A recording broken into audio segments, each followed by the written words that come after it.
Somewhere in England right now, someone is pouring coffee into a mug on a kitchen counter that sits inside walls built before Shakespeare wrote his first play. They are not a museum curator. They are not living in a heritage attraction with a gift shop and a ticket desk. They are answering work emails inside a building that was already 200 years old when Isaac Newton figured out gravity, and they are probably complaining about their heating bill while they do it.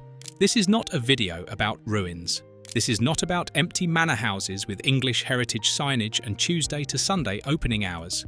What we are going to look at is the other category entirely. The houses where the chain of daily life never broke, where someone has lived, and then someone else, and then someone else, for 15 or 20 or 25 generations without the continuity snapping even once. And here is the part nobody mentions in the glossy coffee table books. These buildings did not survive because England protected them. They survived because England forgot about them. Every town on this list was rescued from demolition by a financial disaster, a lost trade route, a floodplain, or a single stubborn landlord who refused to sell. Prosperity destroys old buildings. Poverty preserves them. That is the rule.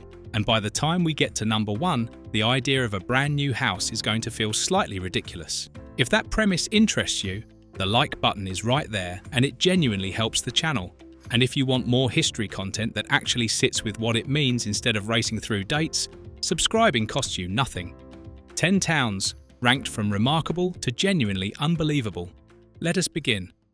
Number 10. Shrewsbury, Shropshire. Picture a town built inside a noose. That is essentially Shrewsbury. The River Severn loops around the old centre so tightly that the medieval core is almost an island. And that accident of geography is the reason more than 660 listed buildings still stand here, many of them in active residential use, many of them predating the English Civil War. Here is what the Industrial Revolution did to most English towns. It flattened them. Steam, iron, railways, terraced workers' housing, everything medieval replaced with everything Victorian. Shrewsbury dodged all of that because the Severn Loop made redevelopment a geographical nightmare, and the heavy industry set up camp at Ditherington Flax Mill outside the meander instead of inside it. The town got to keep its Tudor bones while the rest of the country was tearing them out. Walk up High Street and you pass Ireland's Mansion, a 1575 timber-framed giant built for a wool merchant called Robert Ireland. And the proportions are so confident it almost embarrasses the modern buildings next to it. Rowley's Mansion dates from 1618. The Old Market Hall, finished in 1597 by a mason named Walter Hancock, still sits in the square doing what it was built to do. Then there is the Bear Steps complex, which Historic England's tree ring analysis has dated to the winter of 1358 to 1359. That is not a guess. That is carbon biology telling you the exact season the oak was felled. And then there is Grope Lane. That is its actual name. And in 1561 it was called something considerably ruder that the Victorians somehow never got around to editing out. Medieval English, as it turns out, was not subtle. The trade-off for living here is a paperwork nightmare most people do not see coming. Upper floor residential conversions above the old shopfronts require conservation consent for almost everything, and specialist contractors who actually understand lime mortar and hand-hewn oak are not cheap. But the people who take it on tend to stay, and the town quietly keeps doing what it has done since the 13th century. Number 9. Chester, Cheshire. Coming in at number 9, we have the only city on this list where pre-1700 residential occupation is not even the most interesting thing about it.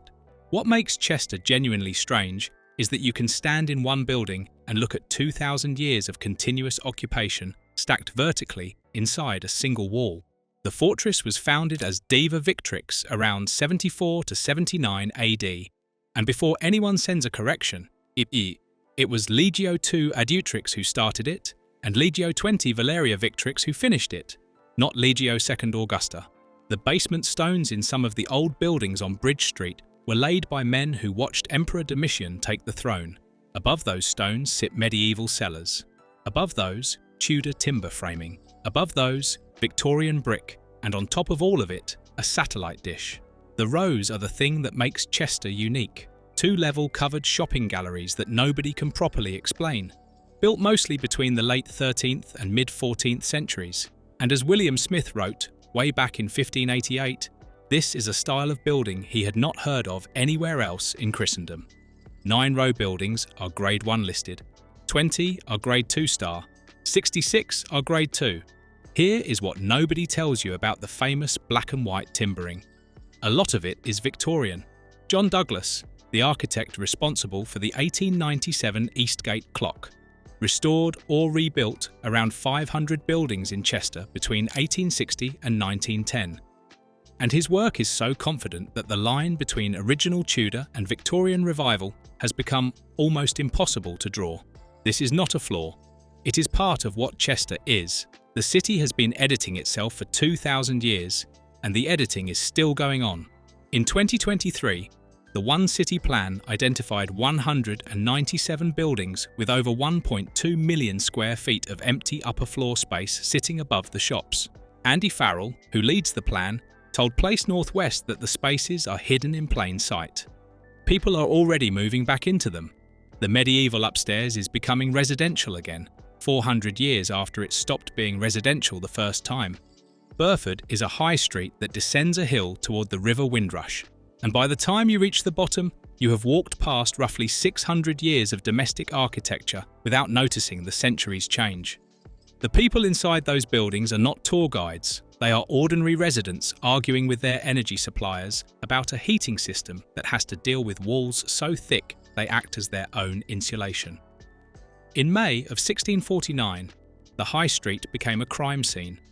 Oliver Cromwell and Thomas Fairfax surprised a group of mutineers from the New Model Army, men who called themselves Levellers, and who believed in universal male suffrage, religious tolerance, and the abolition of the monarchy. About 340 of them were locked inside Burford Church for 3 nights. On the morning of May the 17th, 3 leaders named Cornet Thompson, Corporal Perkins and John Church were shot against the churchyard wall as an example to the rest.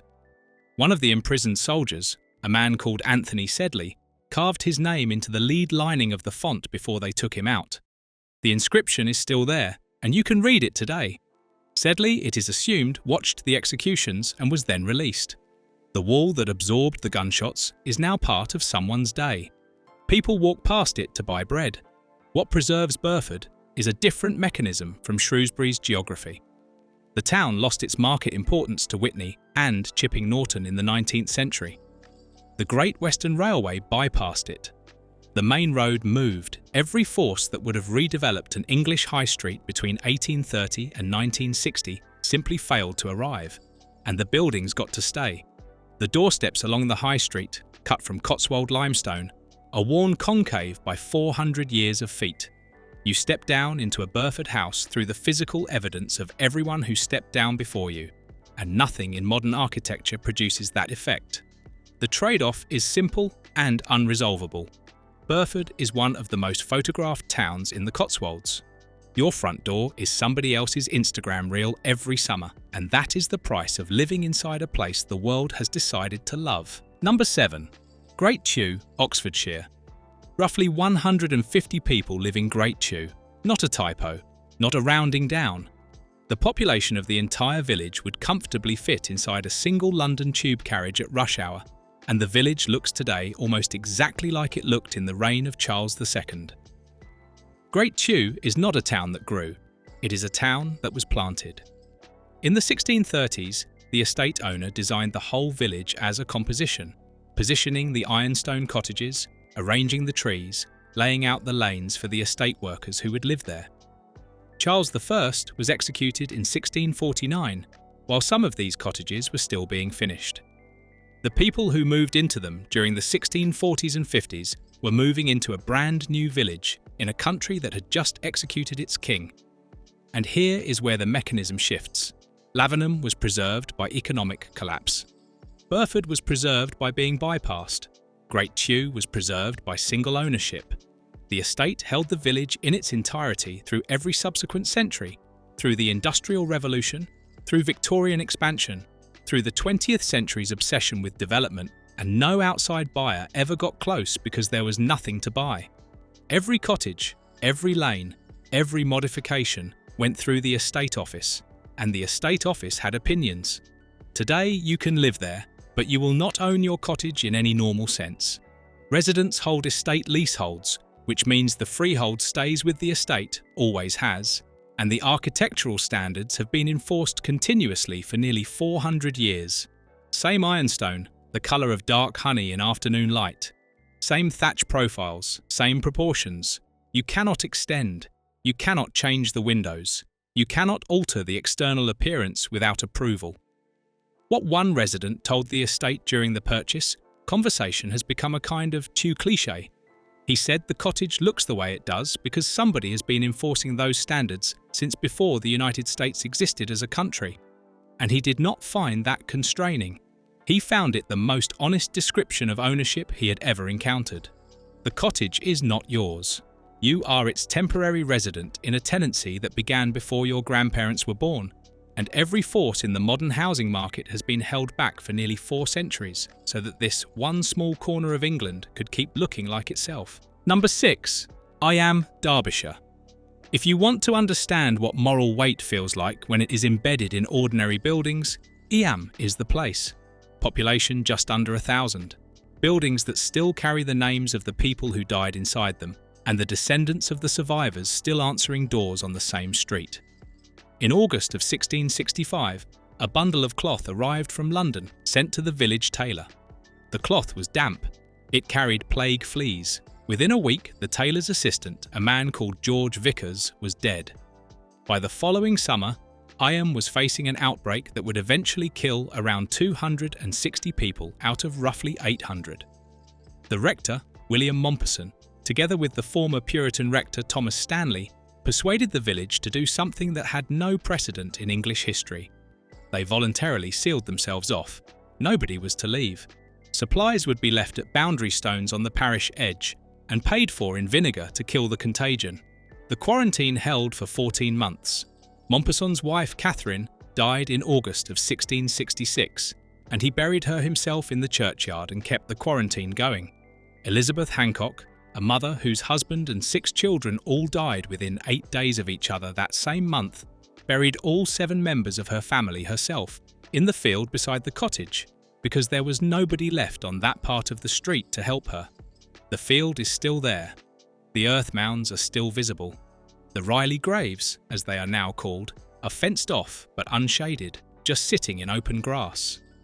Plague Cottage, where the infected cloth arrived and where Vicars died, is still a private residence on the main street today. There is a small plaque on the exterior wall. The people who live there open their front door in the morning and see tourists reading about the death of the previous occupants, and that is their normal life. The boundary stones at the parish edge still exist, with the vinegar-filled coin holes cut into them. The street geometry has not changed since 1665. A descendant of the survivors, interviewed by the local Historic Buildings Trust, told them that living in Eyam does not feel like living inside grief. It feels like continuing something the 1665 villagers started.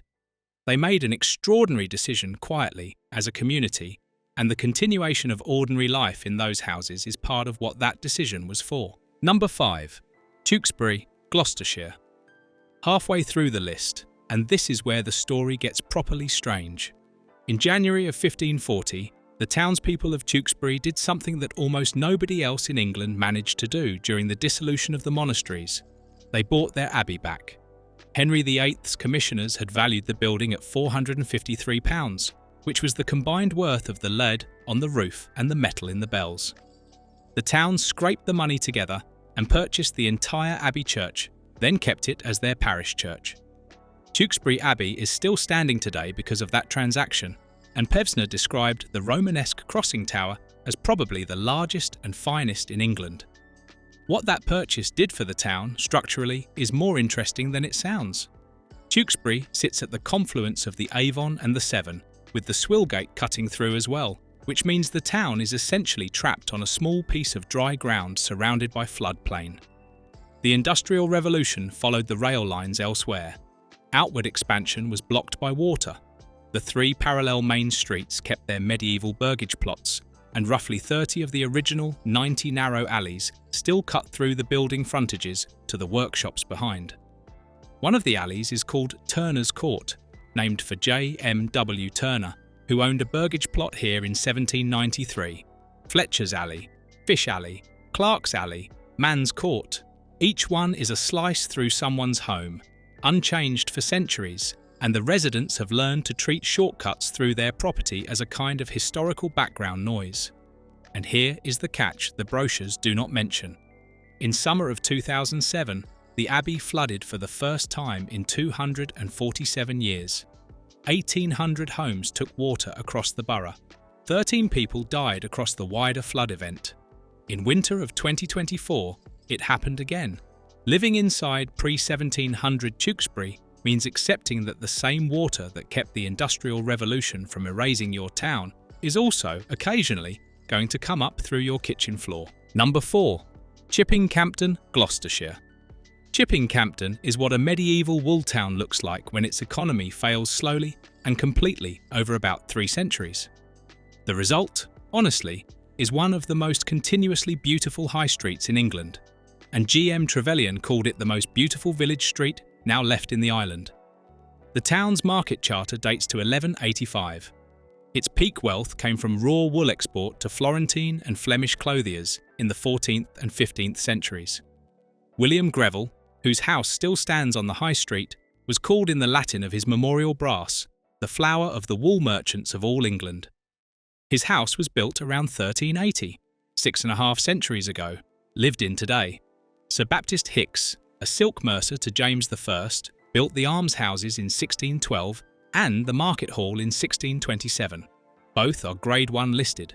Both are still doing approximately what they were built to do. The almshouses are still housing residents under a charitable trust that has been operating continuously since the reign of James I, which is 413 years of uninterrupted institutional memory.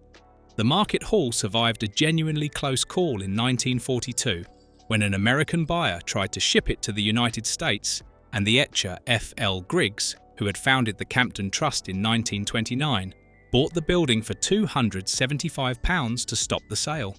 Campden's second rescue came in May of 1902, when C.R. Ashby relocated 50 Guild of Handicraft members and their families, roughly 150 to 200 people, from Mile End Road in East London to the old silk mill on Sheep Street. The Guild collapsed commercially in 1907 and 1908, but the craftsmen stayed. Hart Silversmiths, descended from Guildsman George Hart, still works on the first floor of the old silk mill today. Here is the property math. The average sold price in Chipping Campden is around £703,000. Greville's house itself went on the market for £2.5 million in 2016 after 63 years in a single family. You are not buying square footage. You are buying a relationship with time, and the contractors who can actually work on these buildings are booked out months in advance, because there are not many people left who understand lime mortar and Cotswold stone the way the buildings need them to be understood. Number 3. St Cross. Hospital, Winchester, Hampshire. Every other town on this list involves buildings that survived. Number 3 involves an institution that never stopped, and the distinction matters. The Hospital of St Cross was founded by Bishop Henry of Blois somewhere between 1132 and 1136. Henry was the grandson of William the Conqueror and the brother of King Stephen, and he endowed the house to maintain 13 frail poor men called the Brothers of St Cross and to feed 100 further men at the gates daily. The hospital is now planning its 900th anniversary for 2032. St Cross survived the dissolution of the monasteries because Henry had accidentally invented a legal form that Henry VIII's commissioners could not easily dissolve. It was a lay charitable foundation under the Bishop of Winchester, not a monastery. The brothers took no monastic vows. Placement under the Knights Hospitaller in 1151 added further institutional insurance.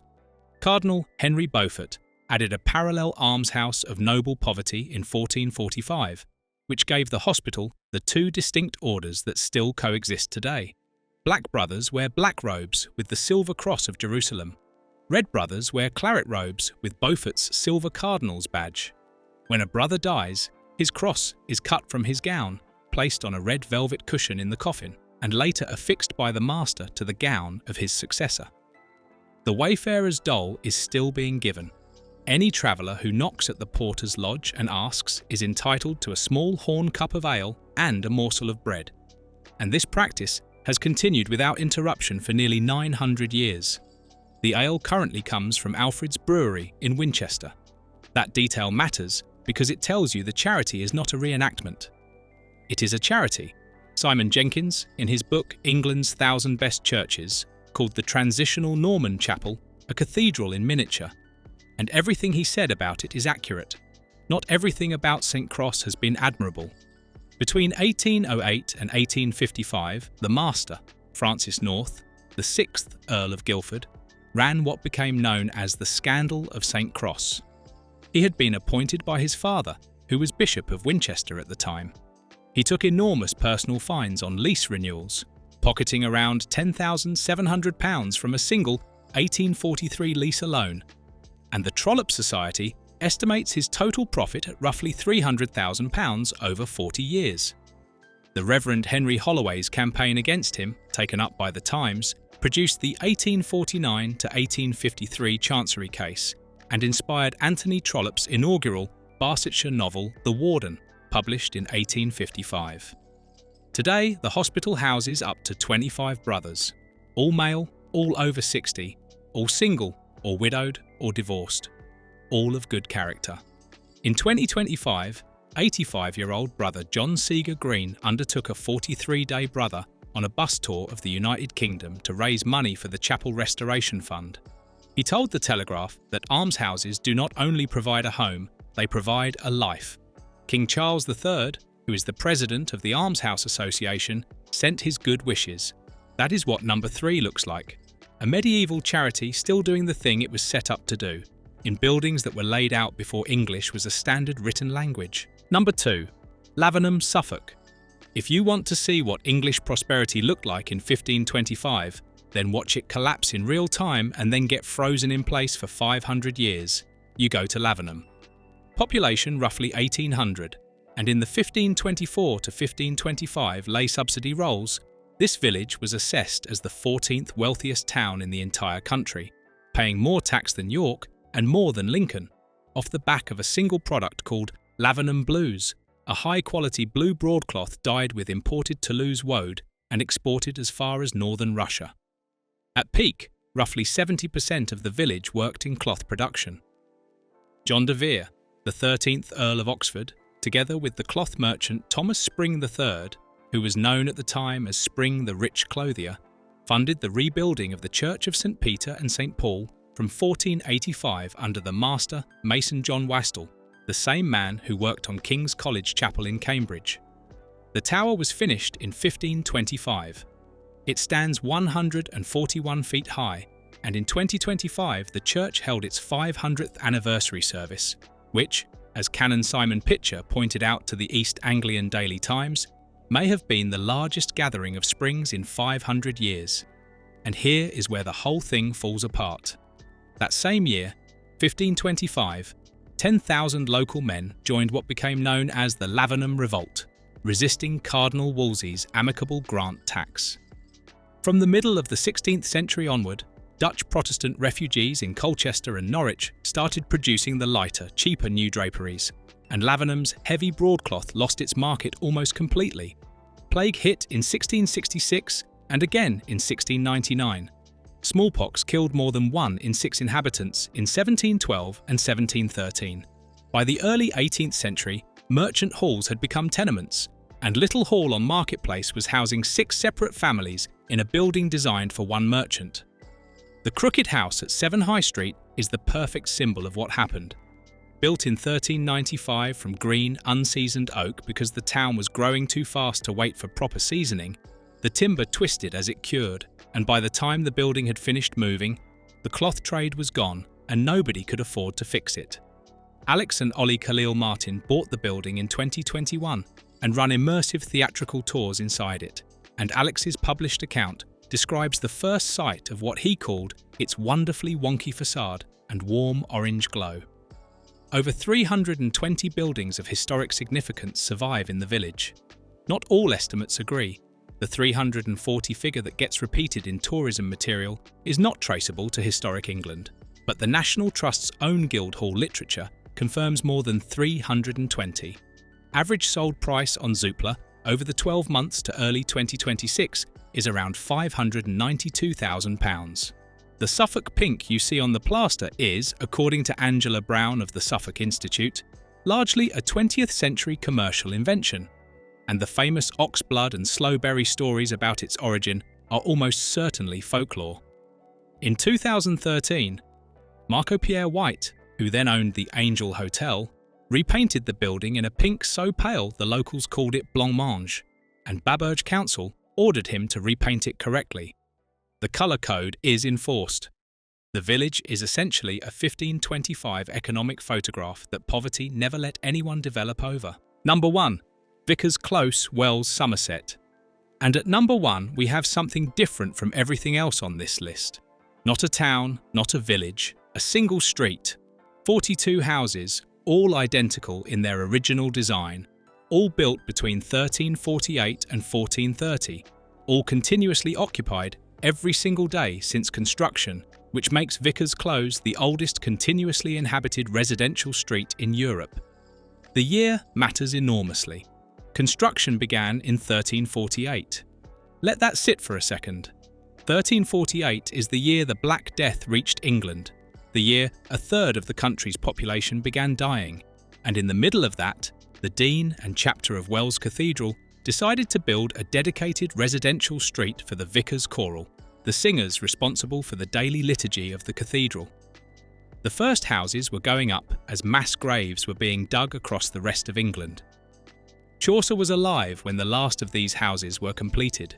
Gutenberg had not yet invented the printing press. Constantinople had not yet fallen. The Americas had not been reached by European navigators. Joan of Arc was not yet born. The houses at the northern end of the close were already 30 years old when she was. What makes Vicar's Close genuinely extraordinary is not the age of the fabric. It is the fact that no building on the close has ever been demolished and replaced, and there is no recorded gap in the occupation. The Wells Cathedral archives, which have been kept since the medieval period, show continuous residence. Every single night for 676 years, someone has slept in those houses. The cobblestones underfoot are original. The chapel at the southern end, built in 1430 to complete the close, is original. The hall at the northern entrance is original. The chain gate between the close and the cathedral grounds is original. A current resident, speaking to the Wells Cathedral Heritage Archive, described daily life there with a phrase that has become famous. He said the awareness of the age is constant but not oppressive. Living there does not feel like living inside a monument. It feels like being a link in a chain, a very long chain that started in 1348 and has not broken in 676 years. And the resident's job, more than anything else, is not to be the one who breaks it. Here is the catch, and it is unlike any other catch on this list. You cannot buy into Vicar's Close. You cannot inherit into it. You cannot move there because you admire it or because you can afford it. Residency is conditional on employment by Wells Cathedral. The street was built to house the people responsible for the daily singing of the cathedral's liturgy, and that purpose has never changed. In a country organised around property ownership, where the house you own tends to be the primary expression of what you have achieved, Vicar's Close operates on a medieval logic that nobody has ever updated. Your right to live on the oldest continuously occupied residential street in Europe is conditional on fulfilling the purpose for which the street was built. That is not a compromise. That is precisely the point. The chain has held for 676 years because the street has never been allowed to forget what it is for. And every time someone new is hired to sing, they move into a house where their work and their home are the same institution, in exactly the way the Dean and Chapter intended in the middle of the worst pandemic in European history. Here is the question I want in the comments. If you could live in any of these 10, which one would you choose? And more importantly, which one would you absolutely refuse to live in and why? Tewkesbury, genuinely, is a coin toss for me. The beauty is extraordinary. The flooding is real. Thanks for watching this far. The past in England is not behind glass. In these 10 places, it is where somebody is pouring coffee.